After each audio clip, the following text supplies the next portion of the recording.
mind of a man confined works differently than someone on the outside. He sees things in a different way.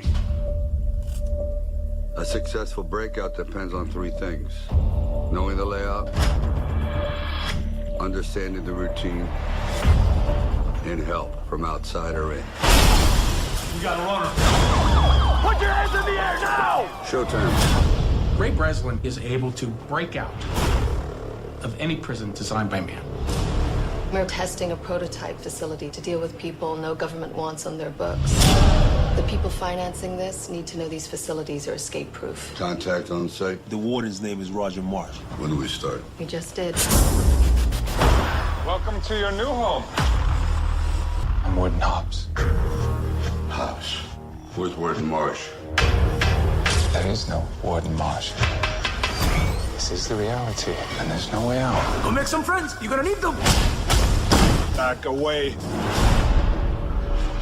Who were you before you came in here? I break out of prisons for a living. You don't look that smart. You don't either.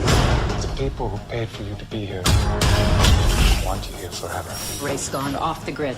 Where is he? This is the shadow world. Code name, the tomb. Phrase anywhere, it's it. Where is here? I don't know. This was a setup. Somebody wanted to bury me. You have a choice. You can die in here, or you can get out and punish who put you here. I'm gonna find out who, and I'm gonna find out why. Let's do it. I need a diversion. Okay. You hit like a vegetarian. That was good. What's he up to? They're planning an escape. Lockdown procedure engaged. Drag the rats back to their cages. If I don't get out, I kill you. Fair enough. Your time is up!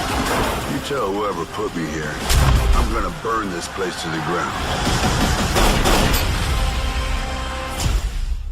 All right, everybody, welcome to a new episode of Ballbuster Video. This time around, it's the beginning of Arnold Month. That it is, and I'm very excited for this month. Well, what did we see today? We saw one of Arnold's great movies, Escape Plan. One of his great movies.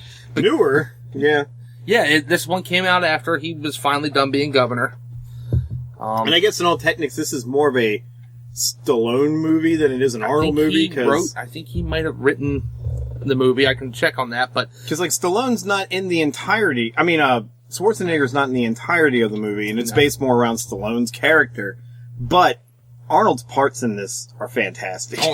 Yeah, first off, the name that the basis of the movie is this: Stallone's career is they put him in prisons, and he finds a way to break out of prisons. Yep. And he's an expert at breaking out of prisons, which is an original idea, and it was an idea that. Which I'm sorry, if you look at Stallone and hear him talk, you would not think he's a expert prison breaker. Because I would imagine if you're like getting this to work, and maybe you sometimes need guys on the inside, you're going to need to be able to speak clearly so people know what you want. Yeah. Not being like, like, what? What was that episode of South Park where they had the translator for him? Oh, yeah. It was like, he wants Mei Ling to fight on the contender. Yeah. And he goes, woo! He said, be there. He said, be there. But that's so great because I feel like at certain points this whole movie needed like translations at the bottom though, because like some of the times when Stallone was talking, it was kind of like he did his Stallone thing where like he would talk, like, and to him it makes sense what he's saying, but he mumbles it, so all you hear is just like, and then like, you know, Schwarzenegger with his normal Schwarzeneggerness just being like, you know, it's just like, yeah, at certain parts it's like, yeah, put down what he said. You know, can I turn on the hearing impaired like settings so I can hear everything? To be honest with you, because I had this on Blu-ray, I think when I put this in my PS3, I put the subtitles. Yeah, that's what I'm saying. You need them. Especially when Schwarzenegger's just like screaming in German. Yeah, that's great. But anyway, back to the premise of the movie is he breaks into prisons for a living, all right? Yeah. So he gets commissioned or contracted to break into this off the books prison, which is a boat out in the middle of nowhere, where they live in these clear cubes. This is like a comic book villain, like super maximum prison. That would never exist in real life. If you watch The Flash on CW, okay. Do you watch The Flash on? No, I okay. haven't. The Flash on CW, they put the villains in something very similar to this. Stallone's like, the Flash, let's do the prison. But he's there. That's where he meets Arnold Schwarzenegger, who's in this prison. And it turns out, at the very end, spoiler alert. Well, was it like Arnold was in there, he was wrongfully accused or something? He is, supposedly in the beginning, he's supposed to be a security guard for this communist guy, this socialist, who wants to just evenly distribute money to everyone. Right. But it turns out in the end that Arnold is that guy, and they have him in there because Arnold apparently knows where he is. That makes a little more sense now. And at the very end, it turns out Arnold actually is the guy, and he used Stallone to get him into the prison to break him out. So they break out and they destroy the bad guy, who's played by Jim Caviezel, who played the role of Jesus. He played a pretty good bad guy. He's an excellent actor. Going from playing Jesus Christ in Passion of the Christ to being like, he was a maniacal asshole in this movie. Yes, he was. It also has, for people who love, cheesy action movies, has Vinnie Jones in it. Yeah, and it has one-liners too. It has one-liners. One of my favorite things about the movie is when Stallone goes into this prison, they give him the fake name of the fourth Musketeer from the Three Musketeers. Yeah, I noticed that too. I'm like, this guy does not look anything like. But the name is too hard for Arnold to properly pronounce. Right? Yeah. So he's like, whatever the name of the fourth Musketeer is, Arnold just calls him like Portis, or he's like, yeah, Portis. Fourth Musketeer. But they do all this stuff. They do some pretty smart stuff in the movie with how they break out. Yeah, they do. I'll give them that. And it's something that's original. And Stallone, I think, is underrated when it comes to writing. You gotta remember, he wrote Rocky 1, which is an excellent movie. He wrote a lot of good movies.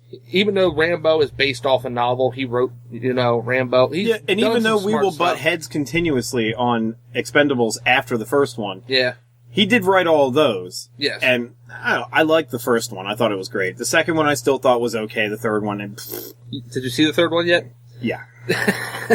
You saw no thanks. You come on, Mel Gibson as like Stonebank. You know what? That's fine. That's fine. I know you love Mel Gibson. On the other hand, I was just kind of like, this is just dumb. This whole thing is just so dumb. Wesley Snipes is in there. Yeah. And which I'm surprised he didn't get fired halfway through filming that, because he is notoriously hard to work with. Well, yeah, but he does some good movies. You got to give Wesley. Oh, he does. Credits. I mean, like.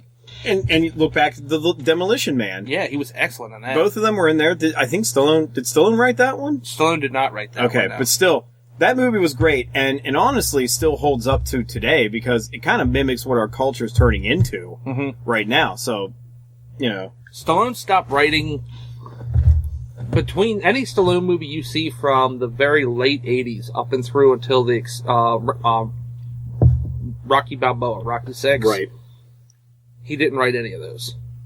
And then his career started to turn around when he did Rocky Balboa 6, because that was a financial success. Rambo 4, which I thought was an excellent movie. Expendables. Right.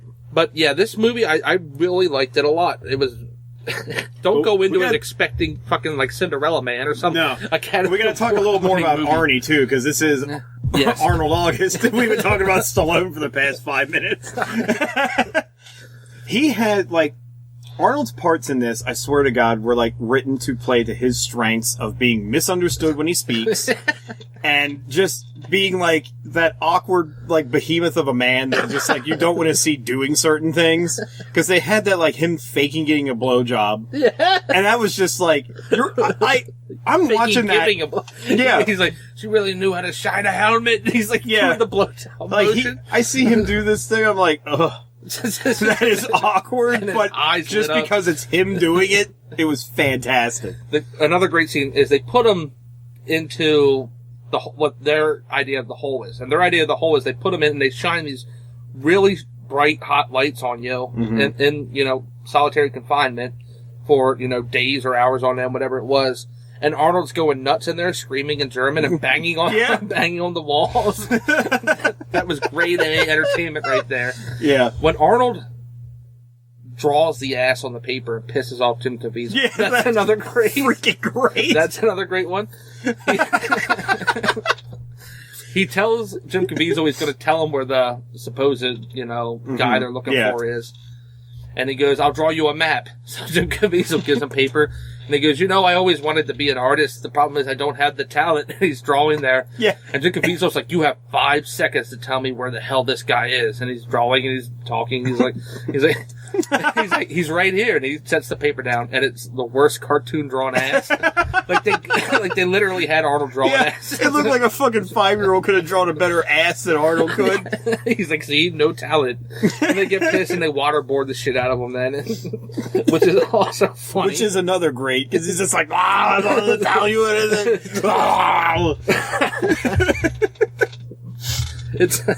It's a fun movie. I thought it was really fun. Yeah.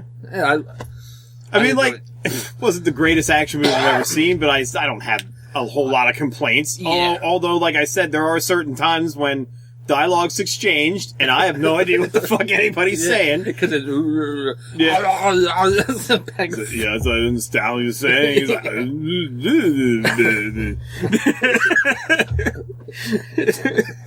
Wonderful. I really like Arnold Schwarzenegger's new movies that he's done. I know a lot of people are going to shit on me for saying this. I still want to see Sabotage, because I heard that one was okay. Yeah, that one was okay. The Last Stand was passable. I don't know. I don't know if that'll be one of the ones we choose, because, I mean, we only... Well, and that's another thing we got to make an announcement. We're only going to be able to choose, 3 for this month. Yeah. I'm going to be on vacation from the 22nd to the 29th or whatever. All right. So that week... I'm taking off from everything. Yeah. So, might not have been the greatest month to start a theme month, but you know what? That's how we do everything here. That's fine. I mean, I announced that on Grindcast. I'm like, yeah, I probably shouldn't have fucking made any future decisions for anything, but oh well. But, I mean, in all honesty, to do Arnold Schwarzenegger's filmography, give it any good credit, you could almost do a half a year. Oh, yeah. For a month, for half a year, you could, and you probably still wouldn't even touch all the great ones. It's fantastic. And that's not even and I'm just thinking action movies. Yeah. You could do a half a year on. Not even going into when he wanted to do comedies and that kind of shit. Cause, as much as Twins is a classic, I rewatched it recently and I'm just man, what? I was when I was a kid, I had no taste whatsoever. I watched this thing on repeat constantly. And it's the greatest scenes is when he's learning to drive that fucking car. And he learns how to put it up on 2 wheels, and that's how he parks it going into the supermarket. I think Kindergarten Cop was better than Twins. Oh, well, yeah. That hands down. He's like, I want that as one of our movies, because I love Kindergarten Cop. Pet the ferret. He's petting the ferret. Yeah. But no, this one is a good one. If you could find it, which it was on Netflix for a while. It's not on there anymore, I don't believe. Yeah, it's... Or if it is, you have to actually search for it, because they're not putting it in their suggestions. It might be on... I think they moved it from HBO. I think it might be at the point where it's on FX now. Gotcha. I own it on Blu-ray, so any Stallone or Schwarzenegger movie, I automatically get on Blu-ray. There's 5 guys that I get their movies automatically on Blu-ray and DVD. Mm-hmm. Bruce Willis, Mel Gibson, Russell Crowe, Sylvester Stallone, and Arnold Schwarzenegger. Boy, that's an impressive filmography. that's an impressive collection. That's the only 5 actors you need in the world, right there. So when they redid Noah with Russell Crowe, you got that movie? I have it, yeah. Oh my god. I bought it before I saw it, unfortunately. Sorry that you spent that money. Yeah. I bought it. I bought it before I watched it. Ugh. So, I do own Noah and all of its awesomeness making fun of people who aren't vegetarians. Right, yeah. It's an anti-meat eating movie. It definitely is. Which is great because I watched it while eating a large pepperoni and chicken bacon pizza stuffed crust. Pepperoni chicken bacon pizza? From Pizza Hut stuffed crust. So. Jesus Christ. When I think about this movie, I still can't get over that fucking prison. And that prison is so ridiculous. I mean, it's a boat. it's a freighter filled with glass cells stacked on top of each other like fucking like Super Mario Brothers style, like that jail. Yeah. Except it's not chain link. It's glass. It's glass goddamn cells. And it's like, and you know that's what it's going to look like from the box art of the movie, because like they're both just sitting in there in their glass cell, like brooding at the picture where they're getting taken. But you think it's going to be like on land somewhere, and then when they're like, take him to the most maximum security prison ever, and it's just like, it's like the boat's floating. You're like, what? Which is another great scene. Stallone's face when he gets to the top, because they do something where he sneaks out and climbs to the top to see where they're at, because he thinks they're underground. He thinks they're in a cave or something. Yeah. And he sneaks to the top, and he sees that he's on a boat. He's like, oh! He's like, oh my god. And Arnold's like, where the fuck are we? He's like, we're on a boat. He's like, I'm bored! On a boat? How bad of a prison must this be that the fact that they get outsmarted by Sylvester Stallone and Arnold Schwarzenegger? It's, the other thing I didn't understand, there's one scene where the helicopter, because they show up with the helicopter, his friends show up on a helicopter. Mm-hmm. It's like, where'd they come from? I don't know. How did they get in contact with him? Arnold Schwarzenegger, I guess, made a phone call somehow. Off screen. Yeah. But, well, they might have had the doctor. Remember, the guy who played Sam, Dr. Alan Grant from Jurassic Park plays the doctor in this. Sam Neill. Yes. Yeah. Maybe he could. Maybe. I think they did. Now I'm speculating on a movie that's fucking maximum security boat prison. Whoever thought up an idea to have Sylvester Stallone and Arnold Schwarzenegger break out of a maximum security comic book supervillain prison is a genius. Yeah. This movie gets 9.5 out of 10 with me. I recommend it to everyone. I give it a strong, 7.5 out of 10. Oh, I loved it. It was good. I had fun watching it. In fact, when we announced last week that we were going to be doing this one, I got very excited. Oh, I know you did. I can tell when you get really excited, you start stamping your feet a lot, you get a little giddy. I am so excited for this one. Now we have to decide what next week's is going to be. And did we say? Eraser? Eraser, yeah. Which I'll gladly do Eraser. We'll do That's got some funny. Because it's one of those ones that I think when it came out it was pretty big, but it kind of fell into obscurity because not many people talk about it anymore. No, you got to remember this came out right before Independence Day, right? And whatnot. So Arnold had just gotten bad reviews for Junior and Last Action Hero and whatnot. His movies were starting to good, yeah, like he peaked. But it did the critics actually liked it. Yeah. For the most part. So we'll see what happens with me, because there's been movies I've watched that the critics absolutely adored, and I was like, this is garbage. Oh, yeah, that happens all the time with me. Mad Max. Yeah. Mad Max. Got what else? Well, the critics always love, artsy. Well, yeah, if people are, like you said, covered in boils and have, beggar clothes on, and they're like, oh my god, they're saying something. This is brilliant. But you got to imagine it's got to be pretty good because critics normally pan Arnold Schwarzenegger. They think he's a joke. Yeah. So and this was good. So yeah, Eraser next week. Eraser's next week. Sounds good. And next week is your birthday. You said, right? Yep. Next week will be my birthday episode. We might be drunk. Yeah. I think that'll make the greatest. Nobody knows. So we'll see what happens. So yes. All right, guys. You can find us on iTunes. You can catch all of our episodes on our YouTube channel, The Grinded Word. We're also on the podcast source. That's the app you can find us on. Fred has his written reviews on miserablemoviemafia.wordpress.com. Which you're going to be loving. Probably going to be one of my shortest reviews, Fantastic Four, because it's just going to be me. 2 paragraphs of fuck this. That's the thing. I know I said I was going to start writing these, and I'm like, I'm going to start writing again because I liked doing it. And this one, I'm just like, for Fantastic Four, I have nothing positive to say, really. Other than, some of the graphical work was good. That's it. And, how do I write anything more than a paragraph?